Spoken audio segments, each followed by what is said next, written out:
Et bonjour les gens, on se retrouve pour parler des séries qui ont été annoncées lors de la Comic Con de San Diego.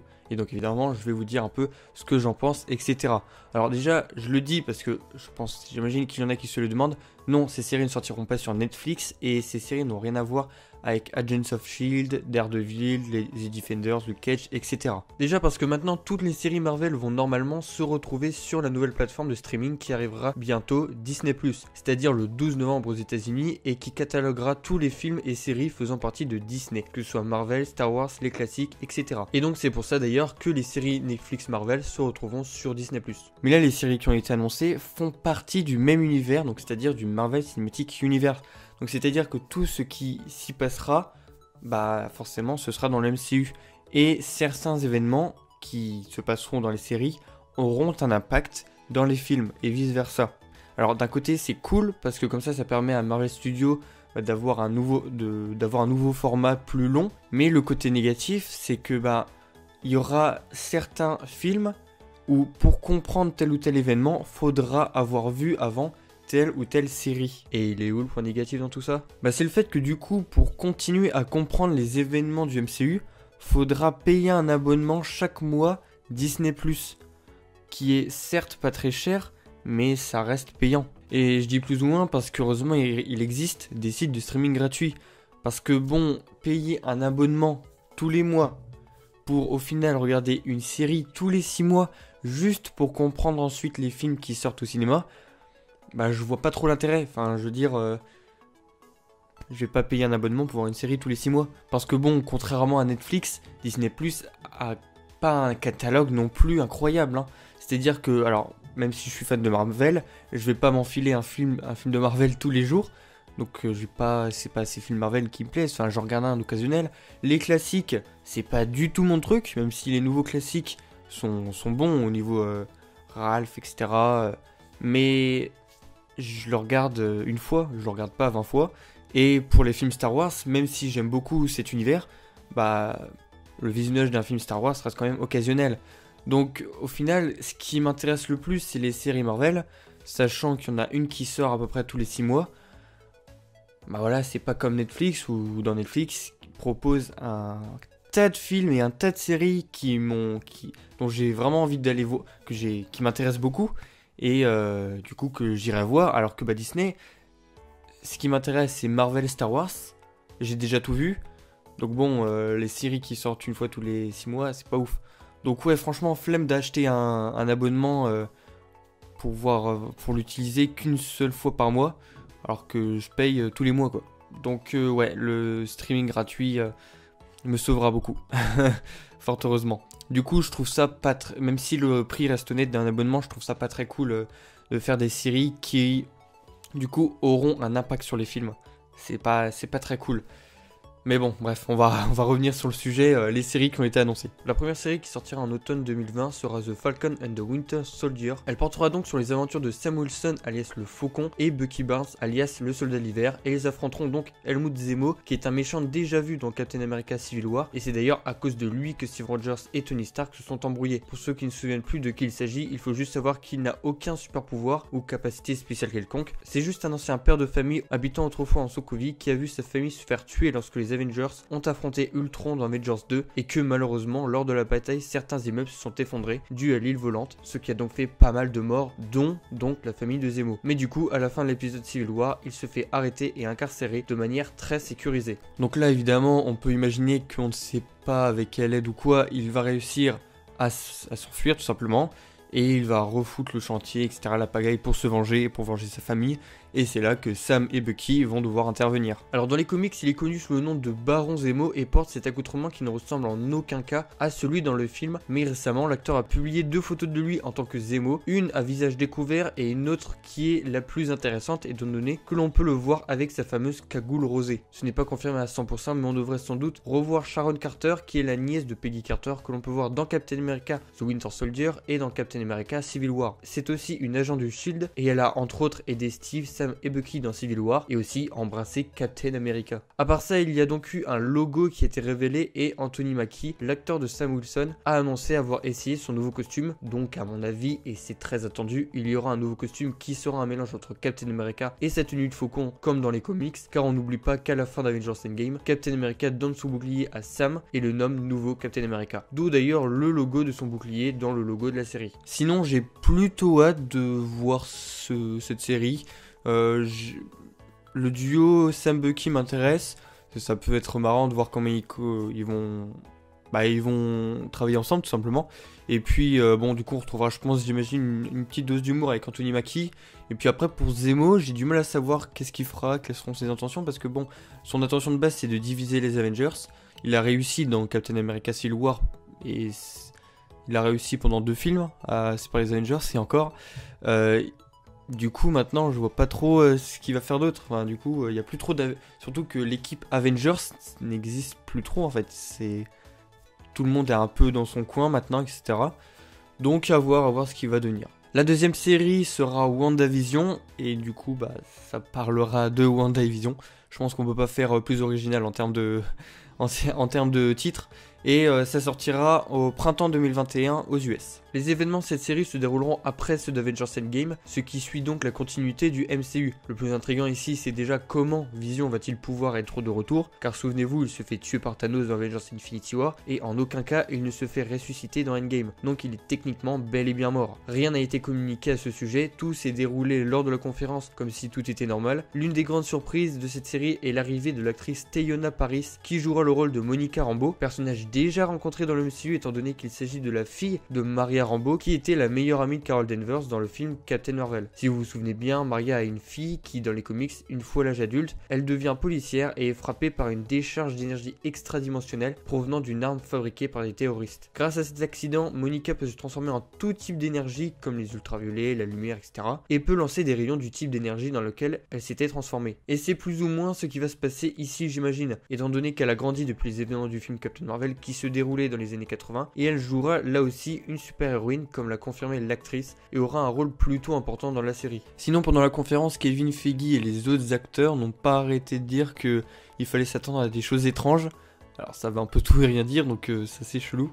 Et Elizabeth Olsen a dit qu'on allait savoir aussi d'où vient son nom de super-héroïne Scarlet Witch, donc en français c'est la sorcière rouge. Et aussi, je l'ai dit dans ma précédente vidéo sur les films de la Comic Con de San Diego, mais les événements de Doctor Strange Into the Multiverse of Madness feront directement suite aux événements donc de la série WandaVision, sachant que Wanda sera du coup aussi une des personnages principales de Doctor Strange 2. Donc c'est assez intéressant de voir ce qui va se passer dans cette série. Et à mon avis, l'histoire à laquelle on s'attend dans WandaVision, même si bon, perso je m'attends à aucune... Enfin, c'est pas que je m'attends à aucune histoire, mais j'ai aucune histoire en tête de quoi ils pourraient raconter.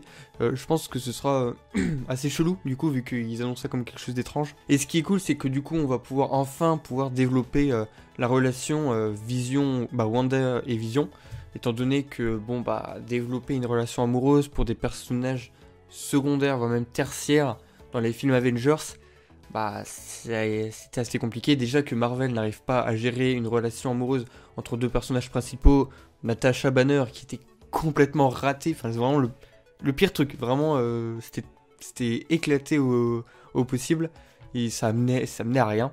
Donc là c'est cool qu'ils aient leur propre show et que du coup on va pouvoir bien développer ça correctement, cette relation. Donc franchement je trouve que c'est plutôt cool pour ces deux personnages qui méritent une bonne relation amoureuse quand même, en espérant que ce soit pas une relation amoureuse bateau. Et sinon pour Monica Rambeau, j'ai hâte de voir à quoi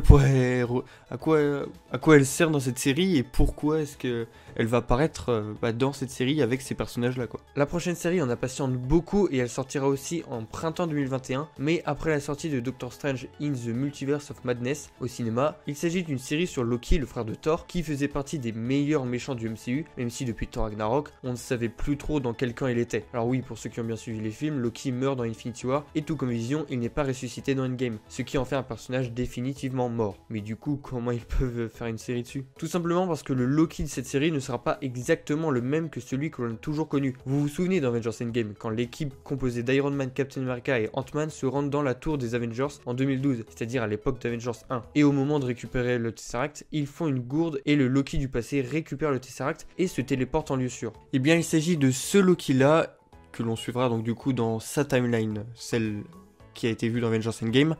Et donc cette série fera suite directement à sa téléportation quand il s'échappe avec le Tesseract. On a eu très peu d'informations au sujet de cette série, tout ce qu'on sait c'est que il y a beaucoup de créativité et qu'il y aura de nouveaux territoires et de nouveaux mondes qui vont être explorés. D'où d'ailleurs ce logo assez original où pour chaque lettre on peut y voir un nouveau monde exploré, ce qui serait vraiment bien trouvé si c'est le cas. Et l'un des trucs les plus intéressants dans cette série, c'est que le Loki de cette série sera donc méchant, étant donné qu'il n'aura pas encore évolué lui-même et aussi avec la relation avec son frère tout au long des films du MCU. Donc ici Loki n'aura pas encore vécu les événements de Thor 2, 3 et Avengers Infinity War. Cette évolution de Loki en presque gentil sera totalement inexistante et comme l'a dit Tom Hiddleston, l'acteur qui joue le dieu de la malice, la dernière chose qu'il aura subi c'est le smash de Hulk dans tous les sens. Le fait de redécouvrir ce Loki là, le Loki version méchante, bah, je trouve ça très très bien parce que, alors certes l'évolution de Loki dans les films du MCU est très bonne, même son évolution vers le bien etc. Mais je pense que s'il y a une série Loki sur lequel Loki on devrait choisir, bah, je pense que celui méchant serait juste la meilleure. Parce que la version gentille, bon, ça devient un peu moins intéressant. Donc là, c'est vraiment le bon Loki sur lequel il faut se centrer. D'ailleurs, ce qui est cool, enfin, ce qui pourrait être cool, c'est que on pourrait du coup peut-être revoir quelques caméos de, par exemple, Chris Hemsworth en ancien Thor, avec les cheveux longs, avec son Mjolnir, etc. On pourra revoir les Asgardiens, etc. Ça fera, bah, du coup, comme si on était dans Avengers Endgame, genre, on revient dans le passé, etc. Donc ça peut être plutôt intéressant. Du coup, de ce fait, il est presque sûr à 100% que cette série n'aura aucun impact sur les films du MCU ou les autres séries, étant donné que bah, elle se passe dans le passé, dans une autre timeline. Donc franchement, tout ce qui s'y passera, ça m'étonnerait complètement que ça change quoi que ce soit. Donc du coup, bah voilà.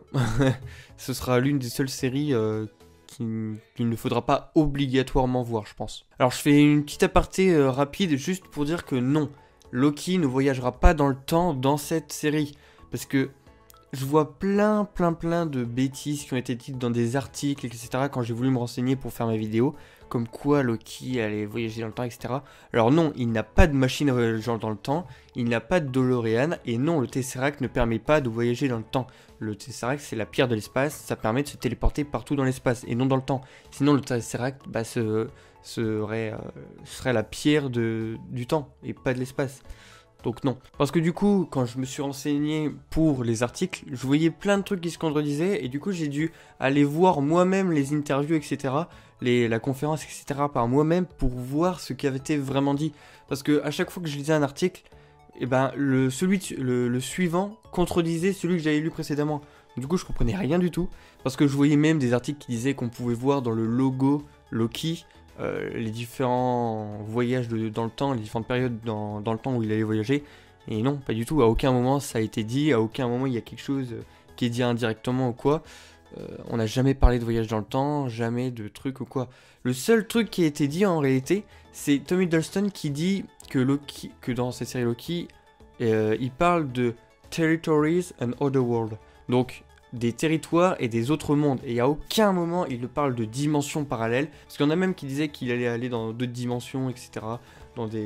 Faire avec les voyages dans le temps, forcément.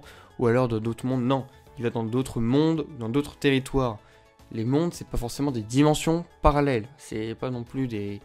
Enfin voilà, faut pas confondre, etc. Franchement, pour éviter la désinformation, il faut vraiment aller regarder ce qui a été dit, etc. Parce qu'il y a plein d'articles qui prennent des propos et qui les tordent de manière pas bonne, en fait. Donc, ouais.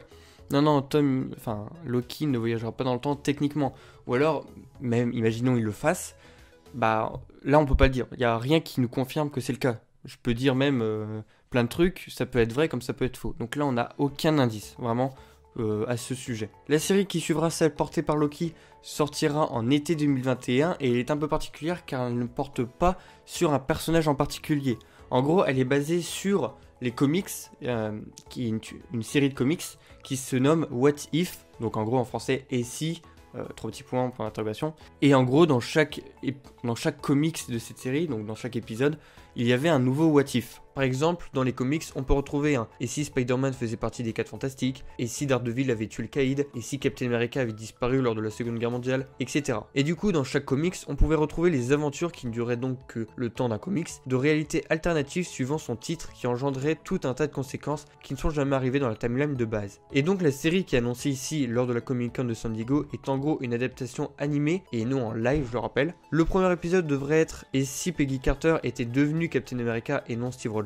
Chaque épisode sera présenté par la voix de Jeffrey Wright, que l'on peut retrouver dans la série Westworld, qui doublera un Watcher. Donc pour ceux qui ne savent pas qui est ce personnage, il fait partie d'une race d'extraterrestres ancestrales qui se sont fixés la tâche d'observer les planètes, les peuples et les différents événements dans l'univers sans y prendre part. On peut d'ailleurs les voir dans les Gardiens de la Galaxie 1 ici, et dans les Gardiens de la Galaxie 2 accompagnés de Stan Lee ici. Et ce qui est cool, c'est que chaque personnage que l'on retrouvera dans chaque épisode seront doublés par les acteurs qui les incarnent dans le MCU. Donc du coup, le Steve Rogers animé que l'on verra dans tel ou tel épisode sera doublé par Chris Evans. On peut compter pour l'instant au moins 25 acteurs de chez Marvel Studios qui prêteront leur voix à leur propre personnage dans cette nouvelle série. On peut voir sur cette photo les différents acteurs qui doubleront leurs personnages respectifs. Je vous invite à mettre pause si vous voulez voir tous les acteurs présents ici, si ce n'est pas déjà fait. Ce qui est cool avec cette série, c'est qu'on va pouvoir revisiter plein de moments importants et même des choix qui auront été pris dans la timeline du MCU principal et que l'on va revoir remettre en question. Ce qui est cool avec cette série, c'est qu'il y aura plein de moments très importants de l'MCU qu'on aura vu dans les films qui vont être changés et du coup on va pouvoir assister aux changements, à tous les changements à l'effet papillon, à l'effet domino qu'avait fait ce changement là sur le reste des aventures du MCU. Comme par exemple le fait que Peggy Carter soit utilisée comme cobaye pour le sérum de super soldat alors que normalement ça doit être Steve Rogers. On va pouvoir voir tout ce qu'a fait Captain America, du coup tout ce qu'il aura fait ça aura été supprimé et on va voir ce que Peggy Carter fera en tant que Captain America ou aurait fait en tant que Captain America plutôt. Alors pour ceux qui se le demandent, non, tout ce qui va se passer dans les différents épisodes de cette série n'auront aucun impact sur le MCU, sur la timeline principale du MCU. C'est juste des trucs totalement indépendants des séries, des films, etc. C'est juste histoire c'est juste, on va pouvoir, et si Peggy Carter était devenue Captain America, voilà ce que ça aurait donné. C'est vraiment juste une hypothèse, c'est pas du tout un changement ou quoi. Et enfin, la dernière série présentée à la Comic Con de San Diego portera sur l'archer Hawkeye, qui, comme la plupart ne s'en seront pas doutés, ne fera pas cavalier seul dans cette aventure, étant donné qu'il sera accompagné d'une nouvelle tête qui sera Kate Bishop. Il a été dit que dans cette série, Clint Barton jouera le rôle du mentor de cette nouvelle archer, qui dans les comics est presque aussi forte que lui, et le remplace même sur papier. Au niveau du casting, à part Jeremy Renner, l'acteur d'Hawkeye, rien n'a encore été dévoilé, ni même l'actrice qui jouera la nouvelle recrue de l'Avenger. À part ça, on sait que la série devrait sortir en automne 2021 aux États-Unis. Et il y a eu aussi une sorte de mini séquence animée pour présenter la série que l'on peut voir actuellement. Ça a été filmé par l'acteur principal lui-même et on peut donc voir un aperçu du look qu'aura Kate Bishop dans cette série.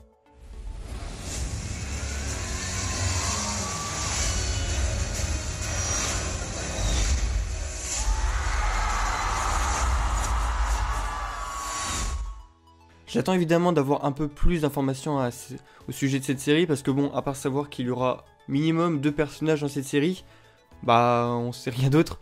Donc bon, tout ce que je peux dire c'est que c'est intéressant c'est cool que Hawkeye ait sa série parce que bon, c'est quand même un personnage secondaire des films Marvel, même s'il a une très bonne, en tant que personnage secondaire, je trouve qu'il a une bonne évolution, un bon développement, notamment dans Avengers 2, Avengers 3, Avengers 1 moyen, mais surtout Avengers 2 avec sa famille, etc. Donc c'est cool qu'il ait cette série à lui, et ce qui va permettre du coup de le développer encore plus en profondeur. Donc de ce fait, j'ai fait le tour de toutes les séries qui ont été annoncées lors de la Comic Con de San Diego. Dites-moi en commentaire quelle série vous attendez le plus. Pour ma part, je pense que je dirais WandaVision qui a l'air assez intrigante, ou peut-être Loki parce que c'est cool de le revoir, mais je pense que c'est surtout WandaVision. Et donc sinon vous pouvez laisser un j'aime, un commentaire, partager, ça me ferait vraiment plaisir. Vous abonner, me suivre sur Instagram et Twitter. Et donc sur ce, ciao.